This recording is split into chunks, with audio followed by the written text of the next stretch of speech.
Alors j'ai enfin reçu ma carte ultime. La carte ultime de Boursorama, c'est quoi? C'est une carte que moi j'appelle adaptée aux voyageuses et voyageurs. C'est-à-dire que vous pouvez l'emmener à l'étranger, faire des retraits, payer dans les n'importe quoi, les restaurants, les supermarchés, et tout ça sans frais. Donc c'est vraiment intéressant parce que si vous faites le calcul, vous pouvez le voir dans mon article, là je ne l'ai pas en tête, mais si vous faites le calcul, par mois ça peut vous revenir à 20, 30, 40, 50 euros très facilement et très rapidement. Les frais sont vraiment très importants avec les banques traditionnelles, sauf si vous avez activé l'option internationale, mais en général cette option est payante. C'est un peu dommage de prendre une option payante alors qu'il existe des cartes qui sont gratuites. Historiquement, moi j'ai utilisé la N26 qui s'appelait Number 26.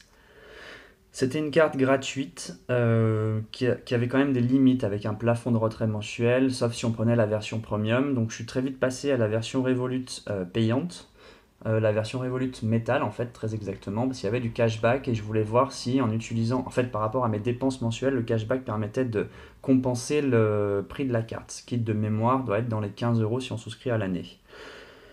C'est pas le cas. J'ai pas réussi à compenser les frais. Bah, vous imaginez bien qu'à 150 euros l'année, même en dépensant 1000 euros, je crois que j'avais calculé en dépensant 1000 euros par mois à l'étranger, avec 1% de cashback, on devait pouvoir à peu près s'en sortir. 1% de 1000 euros, ça fait 10 euros.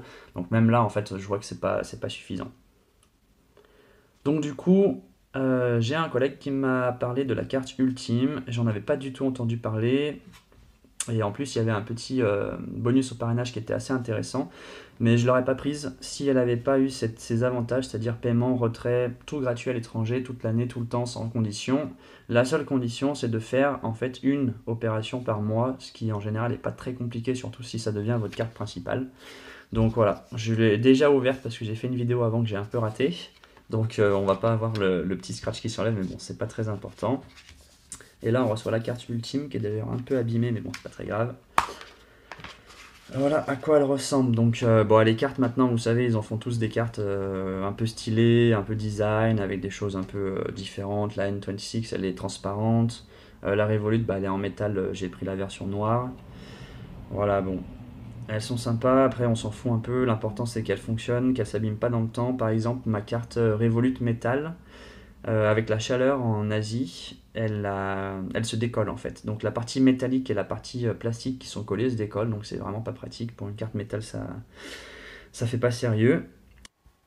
Je vous mets les liens dans la description, vous retrouverez tout un tas de ressources utiles et surtout un article que j'ai spécialement conçu pour les voyageurs et voyageuses, mais surtout les nomades qui souhaitent choisir une carte bancaire et qui aimeraient trouver en fait la carte qui est la plus adaptée à leur mode de vie.